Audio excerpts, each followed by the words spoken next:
இயேசு கிறிஸ்துவின் இனிதான நாமத்தில் இன்றைய ஆவிக்குரிய சிந்தனைக்கு உங்களை அன்புடன் வரவேற்கின்றோம். இப்போதும் ஒரு பாடலுக்கு பின்பு உங்கள் சிந்தையை தெளிவிக்கும் ஆவிக்குரிய செய்தியை கேட்கலாம்.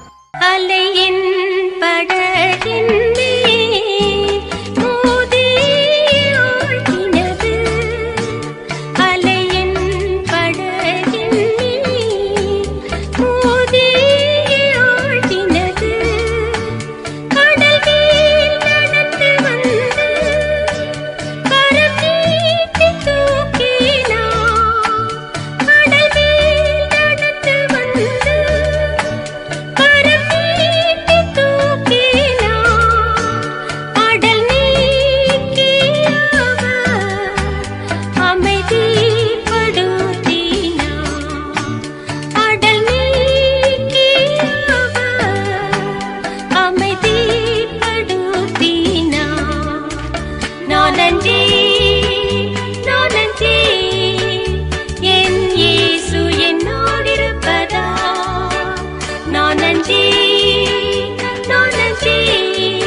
ஆண்டவர் இரட்சகருமாக இயேசுவின் இனிதான நாமத்தினால் உங்களை வாழ்த்துகிறேன். நம்முடைய ஆவிக்குரிய சிந்தனைக்காக லூக்கா எழுதின சுவிசேஷம் 19ஆம் அதிகாரம் 9-10 வசனங்களை நான் வாசிக்கிறேன். இயேசு அவனை நோக்கி, இன்றைக்கு இந்த வீட்டுக்கு ரட்சிப்பு வந்தது, இவனும் ஆபிரகாமுக்கு குமாரனாய் இருக்கிறானே. இழந்து போனதை தேடவும் ரட்சிக்கவுமே மனுஷகுமாரன் வந்திருக்கிறான் என்றார்.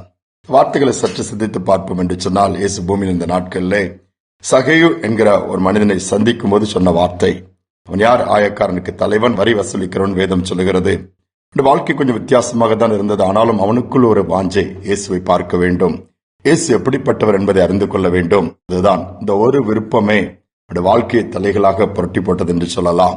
இயேசு அந்த விருப்பத்தை, வாஞ்சை அறிந்தபடியினால் பல விதத்தில் முயற்சி எடுத்தும் அவனால் இயேசுவை பார்க்க முடியவில்லை. ஆனால் இயேசு அவனை பார்த்தார். ஒரு காட்டத்தி மரத்தில் ஏறி உட்கார்ந்து இருக்கிறான். ஏன்னா அவன் குள்ளமாக இருக்கிறான். ஜனக்கூட்டத்துக்குள் போய் அவர்கிட்ட சேர முடியவில்லை. இந்த வழியாக தான் இயேசு வருவார் என்று யூகித்து ஒரு மரத்தின் மேல் ஏறி உட்கார்ந்து இருக்கிறான்.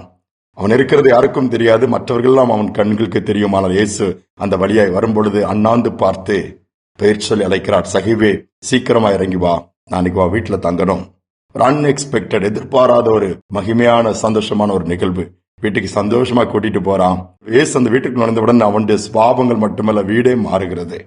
இந்த வீட்டுக்கு ரட்சிப்பு வருகிறது, உள்ளத்துல சந்தோஷம் பொங்குகிறது. அவனை அறிக்கை பண்ணுகிறான். என்ன தெரியுமா? என்னுடைய ஆஸ்தியில பாதியை நான் ஏழைக்கு கொடுத்த. ஆண்டவர் எதுவுமே பேசவில்லை.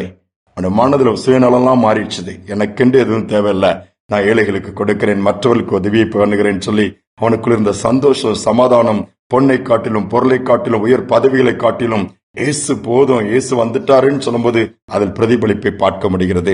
இன்றைக்கு எப்படி அநேகருக்கு எல்லாம் இருந்தும் சந்தோஷம் இல்லையே, எல்லாம் இருந்தும் சமாதானம் இல்லையே, எல்லா வசதிகள் இருந்தும் சுகம் இல்லையே. இதுதானே இன்னைக்கு உலகம். உலகத்தினால் ஒருவரை நிரந்தரமான சுகத்தை கொடுக்க முடியாது. அப்படியே மருத்துவமனைகள் கொடுத்தாலும் அது நிரந்தரம் கிடையாது. பணத்தை கொடுக்கலாம், பதவியை கொடுக்கலாம், பொருட்களை கொடுக்கலாம், சமாதானத்தை கொடுக்க முடியாது. வேண்டுமானால் அதை கெடுக்க முடியும். சொல்லிக்கொண்டே போகலாம். ஒருமுறை ஒரு கர்த்தருடைய ஊழியர், ஒரு செல்வந்தர்கள் எல்லாம் அந்த பிசினஸ் பீப்புள் கூடியிருக்கிற ஒரு கூடுகைக்கு கர்த்தருடைய வார்த்தை இந்த மாதிரி கிறிஸ்துமஸ் டைம்ல கொடுக்க முடியா போகிறார். எல்லாமே வசதி படைத்த ஒரு செலிப்ரேஷன் மூட், அதாவது ஒரு கொண்டாட்டத்தின் மூட்ல தான் அந்த எல்லாருமே அங்க கூடி இருக்கிறாங்க. பெரிய பெரிய வசதி படைத்தவர்கள். அவன் இறங்குறான். அந்த ஊழியர் சாதாரணமான ஒரு ஊழியரான கர்த்தருடைய கிருபை பெற்ற ஒரு மனுஷன்.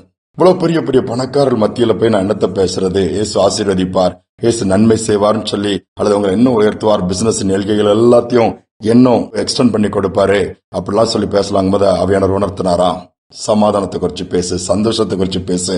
என்ன ஆண்டவர், அவங்களுக்கு சந்தோஷத்துக்கு குறைவே இருக்காத, எந்த குறைவுமே கிடையாத, ஏராளமான சொத்து சுகம் வசதிகள் இருக்குத, அவங்களுக்கு என்ன குறைவு இருக்கும் அப்படின்னு சொல்றது இல்ல, நீ அதை மட்டும் பேசு, கூட்ட முடிவில் நீ பாருன்னு சொல்லி விட்டாராம். நடந்தது என்ன தெரியுமா? இவர் சமாதான பிரபுவாகி இயேசு குறிச்சு பேசுறாரு. அவருடைய நாமம் சமாதான பிரபு. அவர் வந்துட்டா போதும், சமாதான குறைவு போயிரும். உலகம் கொடுக்காத சமாதானம், பொண்ணும் வெல்லும் கொடுக்காத சமாதானத்தை இயேசு கொடுப்பாரு. உங்களுக்கு எல்லாமே இருக்குது, ஆசீர்வதித்திருக்கிறார். ஆனா இந்த இடத்திலும் சமாதானத்தை கொடுத்து உங்களுக்கு ஆசீர்வதிக்க போறார். உங்க வாழ்க்கையில சமாதானம் இருக்குதா?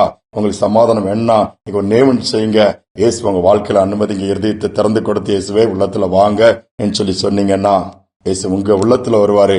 அதோடு மட்டுமல்ல, உங்கள் இல்லத்திலும் வருவார். எல்லா காரியங்களும் நன்மையை மாற்றி கொடுப்பார். சமாதானம் உண்டாயிரும் சொன்ன உடனே ஜெபம் பண்ணி முடிச்சிட்டாரு. முடிஞ்ச உடனே அநேக வசதி படைத்த கோடீஸ்வரர்கள் வந்து நின்னாங்களாம் அந்த ஊழியர்கிட்ட. என்னையா அப்படின்னு சொல்லி கேட்டாராம். எங்களுக்கு அது ஜெபிக்க மாட்டீங்களான்னு சொல்லி கேட்டாங்களாம். என்ன ஜெபிக்கணும் சொன்னாரா? ஐயா, நாங்க எல்லாம் எங்களுக்கு இருக்குது, இல்லன்னு சொல்றதுக்கு எதுவுமே இல்ல. ஆனா எங்க உள்ளத்துல சமாதானம் இல்ல, சந்தோஷம் இல்ல, நிம்மதி இல்ல. நம்முடைய பாஷையில சொல்ல போனா தூக்கம் இல்லாத இரவுகள் தான். ஒரு விதமான பயம் எங்களை அநேக நேரம் அழுத்துகிறதுன்னு சொல்லும் போது ஜெபித்து அனுப்பினாராம். யோசித்து பாருங்க, அவளுக்குள்ள ஒரு பெரிய ஃப்ரீனஸ் வந்துச்சு. அவங்களுக்கு ஒரு நல்ல ஒரு ஃப்ரீயா ஃபீல் பண்ணக்கூடிய ஒரு சூழ்நிலை அங்க உண்டாயிடுச்சு. இந்த ஊழியக்காரர் அப்புறம் ஆண்டோட்ட வந்து நன்றி சொன்னாராம். யோசித்து பாருங்க, நம்ம வெளி தோற்றத்தை வச்சு பாக்குறோம், எல்லாம் இருக்குது அவங்களுக்கு, நல்லா இருக்கிறாங்கன்னு சொல்லி இல்ல. சகைவு அப்படிதான் நினைச்சிருப்பாங்க. வீட்டுக்குள்ள இயேசு வந்த பிறகுதான் சூழ்நிலை மாறுது. நம்முடைய வீட்டுக்குள்ள, நம்முடைய உள்ளத்துல, நம்முடைய இல்லத்துல இயேசு இருந்தாருன்னா எல்லாமே மாறிடும். சமாதானம், சுகம் நிரந்தரமா இருக்க ஆரம்பிச்சிடும். ஜெபிப்பும் அன்பின் தகப்பனே, இந்த நாளில் நன்றியோடு துதிக்கிறோம், ஸ்தோத்திரிக்கிறோம். கிருபையா அந்த நாளை தந்திருக்கிறீங்கப்பா. சமாதானம் இல்லாத பிள்ளைகள் ஏராளம் உண்டு. சந்தோஷத்துக்காக ஏங்குகிற பிள்ளைகள் உண்டு. நிம்மதி எங்க கிடைக்கும்னு சொல்லி அலைந்து திரிகிற பிள்ளைகளும் உண்டு. ஒரு விஷயம் இந்த நாள் நினைவுக்கு வந்து யாரெல்லாம் தங்களுடைய உள்ளத்துல இயேசுவே வாங்க, எங்களுக்கு உள்ளத்துல தங்கிருங்கன்னு சொல்லி கேட்கிறாங்களோ அந்த இருதயத்துக்குள்ள பிரவேசிங்கப்பா. நீங்க உள்ளத்துக்குள்ள போயிட்டாலே போதும், இருள் மாறிடும், பலவீனம் மறைஞ்சிரும், துக்கம் சந்தோஷமா மாறிடும், சமாதானம் ஒரு நதியை போல புறப்பட ஆரம்பிச்சிடும். செய்தருளுவீராக. நாள் முழுவதும் நீ நடத்துங்க, பெரிய காரியங்கள் தாழ்த்தி ஒப்பு கொடுக்கிறேன். இயேசு நாமத்தில் வேண்டிக் கொள்கிற நல்ல பிதாவே, ஆமேன், ஆமேன். இயேசுவை நம்முடைய வாழ்க்கையில அனுமதிச்சுட்டா போதும், நம்முடைய சுயமெல்லாம் செத்துரும். இது வேணும் அது வேணுங்கிற எண்ணெல்லாம் போய் இருக்கிறதுல திருப்தியோடு சந்தோஷமா நிம்மதியா வாழ்ந்து ஓட்டத்தை ஓடி முடிக்க முடியும். இந்த கிருபை கர்த்தர் நிச்சயமா நமக்கு தருவாராக. இந்த சிந்தனையோடு இந்த நாளை தொடருவோம். மீண்டுமாய் நாளை தினம் சந்திப்போம். நீ தேடும் நிம்மதி இயேசு தருகிறார். நீ தேடும் நிம்மதி இயேசு தருகிறார். நீ நாடும் விடுதலை அவரிடம் உண்டு. நீ நாடும் விடுதலை அவரிடம் உண்டு. பாவ மன்னிப்பின் நிச்சயத்தை பெற்றுக்கொள்ள வேண்டும். பரலோகத்தில் ஓர் இடம் நீ பெற வேண்டும். இயேசு தருகிறார், இன்று தருகிறார். அதற்காகத்தான் சிலுவையிலே ரத்தம் சிந்திவிட்டார்.